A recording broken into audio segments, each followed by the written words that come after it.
En mi casa... En mi casa mi mamá decía que somos de sangre limpia, que Dios nos mira primero que a los demás. Mis tíos son obispos y yo nací para más. Desde pequeño siempre lo supe. Estaba hecho para que me obedecieran. Mi madre sonríe cuando rezo de memoria. Dice que tengo la luz en la mirada. Yo le creo. Por supuesto que siempre le creí. Pero a veces me gusta que hagan lo que yo quiero, aunque no entiendan por qué. Una orden, un gesto y se callan, se arrodillan. Eso me da fuerza. Eso me hace sentir diferente. Dios me hizo especial y los demás nacieron para probarlo. Caminas raro, hablas como niña. Eso se te va a quitar a la mala. Mi padre no quería un hijo débil. Ese maldito me entregó a los arrieros, hombres de polvo y de reata. Enséñenle lo que es ser un hombre, ordenó. Las noches eran largas.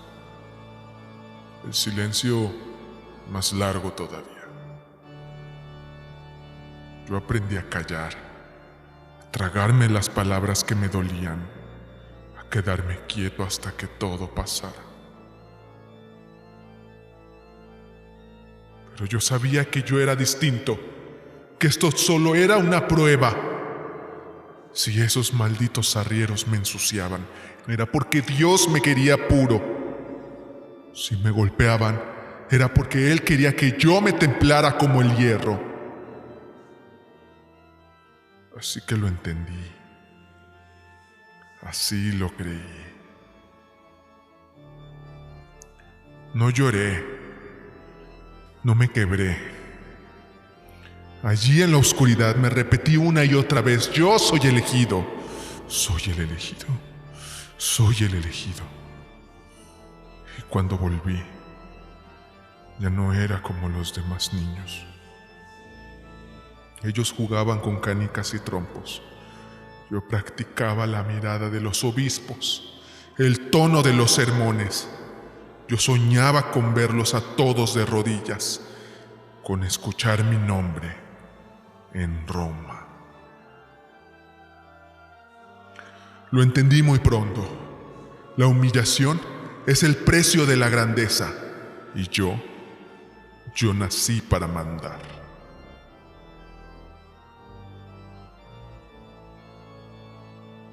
No todos entienden lo que significa ser el elegido. Mi tío, el obispo, creyó que podría corregirme. Una noche me encontró con un muchacho menor, demasiado cerca. Y él lo llamó pecado, lo llamó escándalo. Pero yo sabía la verdad, que los cuerpos se pueden moldear, como se moldean las voluntades. Era obediencia. Y además, yo tenía que purificarlos, así como me purificaron a mí. Mi tío me expulsó. Creyó que podía borrarme del camino. Poco después, lo encontraron muerto. Nadie explicó mucho. Nadie quiso explicar. Un pequeño envenenamiento. Yo, en silencio, supe que era Dios. Que Dios era quien abría el paso para mí. Nadie lo esperaba. Me habían expulsado, tachado de escándalo. Los superiores decían que yo no servía, que era un riesgo. Pero el riesgo era precisamente lo que Dios necesita. Los mediocres obedecen. Los elegidos torcemos la obediencia hasta que nos sirve. Me ordenaron sacerdote en secreto, sin papeles claros, sin permisos completos. como si alguien allá arriba, o más bien aquí en la tierra, supiera que yo tenía que estar dentro, siempre adentro. Fue como si me dijeran: tú no obedeces las reglas te obedecen a ti. Ese día yo lo entendí todo. Yo era el hombre que ni la iglesia podía detener.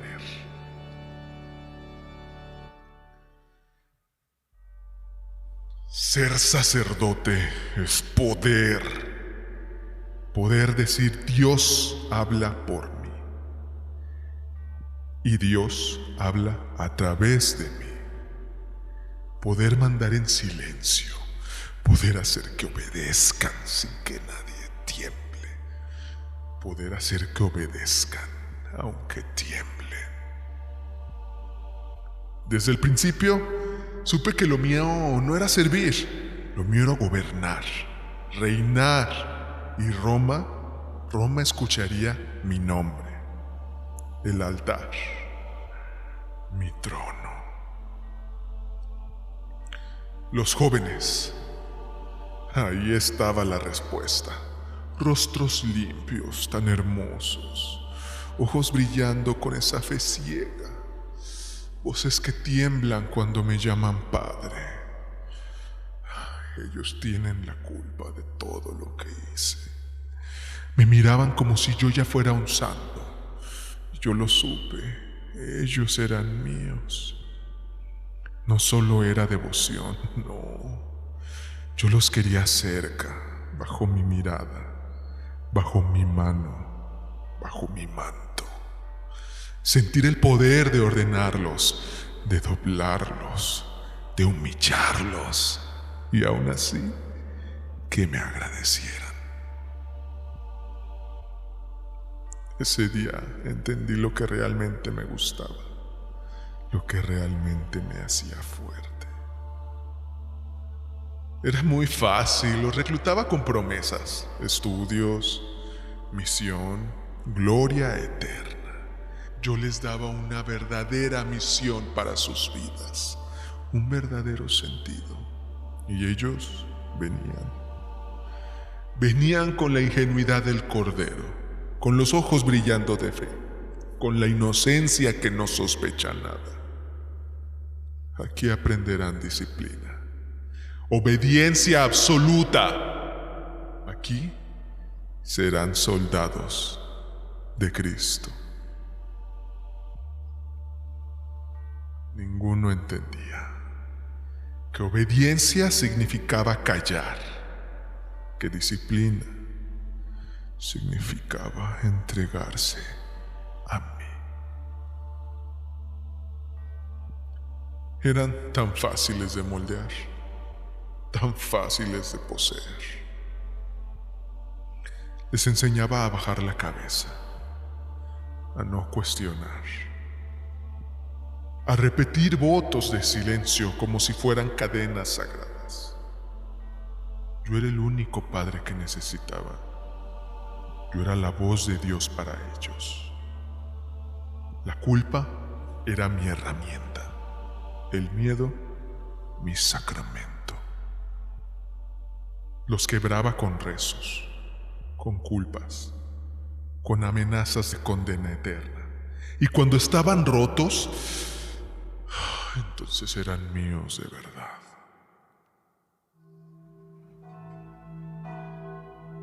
Roma, la gran maquinaria. Creían que venían a rendirme a su autoridad, pero yo solo venía a aprender cómo usarla. Dinero, contactos, indulgencias, todo se compra, todo se negocia. Un obispo quiere obediencia. Se la doy en papel. Un cardenal quiere jóvenes fervorosos y yo se los entrego. Y ellos me entregan su bendición. Mientras tanto, mis muchachos seguían jurando silencio. Cada firma que obtenía era un muro que me blindaba. Cada bendición en Roma era una llave que me abría más cuerpos, más almas. Mi legión ya no era un grupo de niños obedientes, era un ejército blindado por la iglesia misma. Y yo era su general. Mi dolor siempre era insoportable, pero la verdad es que yo no tenía ningún dolor. Pero la morfina era el alivio a cualquier preocupación. Nadie podía imaginar un fundador de vocaciones necesitaba agujas para seguir sonriendo. Cuando algunos hablaron, cuando me acusaron, yo respondí con la palabra perfecta: calumnias, y solamente eso. Y Roma siempre escucha mejor cuando uno sabe a quién besarle la mano. Y mientras le seguía entregando a tantos feligreses, incluso cuando ellos lo sabían completamente, todo lo que yo hacía no les importaba, porque yo les era útil. Uno de esos papas. Fui investigado, suspendido, y dijeron que yo no debía ejercer. Pero yo sabía que esto no era el final, sino solamente una pausa. De todos modos, los jóvenes me seguían, y yo seguía con ellos. Los hombres de Roma se cansan rápido de los escándalos. Yo era joven, muy carismático. Traía vocaciones, dinero e influencia. Eso les importaba más que algunas cuantas voces que gritaban en vano. Y volví, sí, siempre volví. Con Pío XII aprendí que la iglesia necesitaba soldados contra el comunismo, y yo ofrecí un ejército de sotanas jóvenes.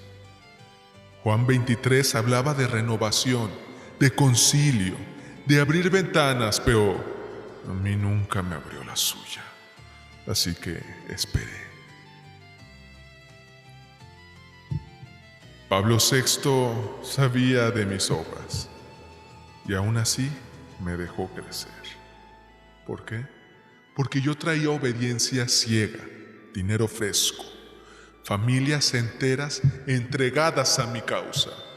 Y luego, Juan Pablo II, el actor que sabía mirar al mundo con firmeza. Él necesitaba nuevos apóstoles para la juventud. Yo le ofrecí miles y él sonrió. Y yo también. ¿Quién iba a detenerme? Cada papa tenía sus batallas y yo era útil en todas. Las denuncias eran ecos lejanos, apagados por las campanas de Roma. Mientras tanto, mi legión seguía creciendo y yo crecía con ella. Entendí la fórmula. Donde había duda, yo ponía dinero. Donde había sospecha, yo colocaba obediencia. Y donde había silencio, yo sembraba más silencio. Así fue, año tras año, pontificado tras pontificado. Y yo seguía avanzando. La iglesia cambiaba de rostro, pero yo solamente seguía en pie. Y lo logré. Fundé mi legión. Miles de sotanas, miles de voces llamándome Padre. Colegios, universidades, seminarios. Una red tejida en mi nombre, en mi satisfacción. Y cada piedra, cada edificio era un ladrillo más en mi propia grandeza. Yo no era un hombre, yo era una institución intocable. Con Juan Pablo II alcancé el cielo. Él me abrazó frente a todos, me llamó el guía de la juventud. Yo le ofrecí un ejército disciplinado, dócil, útil contra el mundo moderno, y él me bendijo. Las familias ricas me entregaban a sus hijos. Los gobiernos me abrían las puertas. Nadie preguntaba. Sabían qué preguntar, pero nadie quería preguntar. Mientras tanto, yo construía mi otro reino. Hijos escondidos, mujeres mantenidas, cuentas secretas. Y los muchachos, siempre los muchachos, ellos seguían llegando y seguían callando. Logré callar hasta mis propios hijos, quienes recibían todas mis bendiciones de noche en sus alcobas. En los 90 empezaron a gritar. Algunos de los míos, malditos traidores, se atrevieron a contar lo que yo había hecho en las penumbras de sus dormitorios. Por supuesto que lo negué. Ellos que iban a entender de la misión de un elegido. Siempre lo negué. Dije que eran calumnias. Dije que era persecución. Y muchos lo creyeron, porque habían aprendido a creerme, a mí antes que a Dios. Pero Roma al fin habló. Benedicto XVI ordenó mi silencio. Una vida de penitencia y oración, me dijo. No hubo juicio. Claro que no hubo juicio. No hubo condena pública. Solamente el retiro, el encierro. Un final tibio para un hombre ardiente. Yo nunca pedí perdón. No lo necesitaba. ¿Perdón para qué? Si todo lo que hice fue en nombre de un destino mayor. Deberían de estar agradecidos conmigo. Yo nací elegido y moriré elegido. Y así me fui, sin misa, sin gloria. La maldita Roma me olvidó. Pero mi legión sigue ahí. Los edificios siguen ahí. Y las voces siguen repitiendo lo que yo sembré. Yo ya no necesito estar, porque ya ahora soy un eco en los padres que siguen repitiendo mi misión, que siguen bendiciendo a los jóvenes que lo piden a gritos. Yo soy un eco en sus conciencias que vibra para el placer.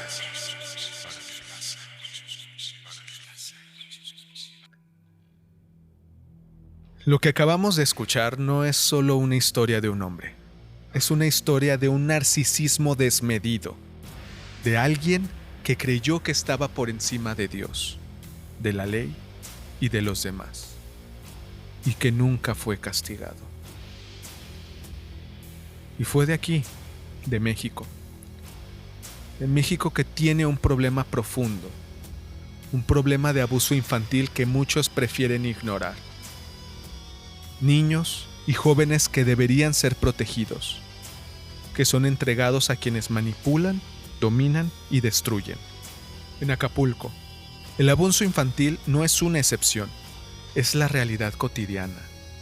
Niños y niñas, algunos de tan solo 5 años de edad, son explotados sexualmente en plena luz del día, en plena calle, y las autoridades solo miran hacia otro lado. Los depredadores siguen actuando con total impunidad. En el jardín de niños Marcelino Campagnat, al menos 57 niños de entre 3 y 5 años fueron víctimas de abuso sexual por parte de 13 trabajadores de la institución. 13 trabajadores. La Secretaría de Educación Pública ofreció una disculpa pública después de 7 años, pero la justicia aún está pendiente. Solamente uno de esos malditos 13 enfermos ha sido condenado. Los demás están libres. La historia de Maciel Maciel no es un caso aislado. Ninguno de estos es un caso aislado. Es un reflejo de un sistema que protege a los poderosos y silencia a las víctimas. Es un espejo de lo que ocurre cuando el poder, la obediencia y la fe se usan como instrumentos de control, cuando el silencio se valora más que la justicia y el monstruo se perpetúa.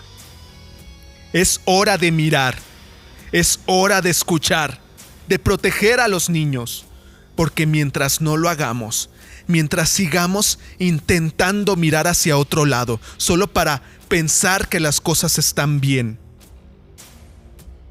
los ecos de este abuso seguirán repitiéndose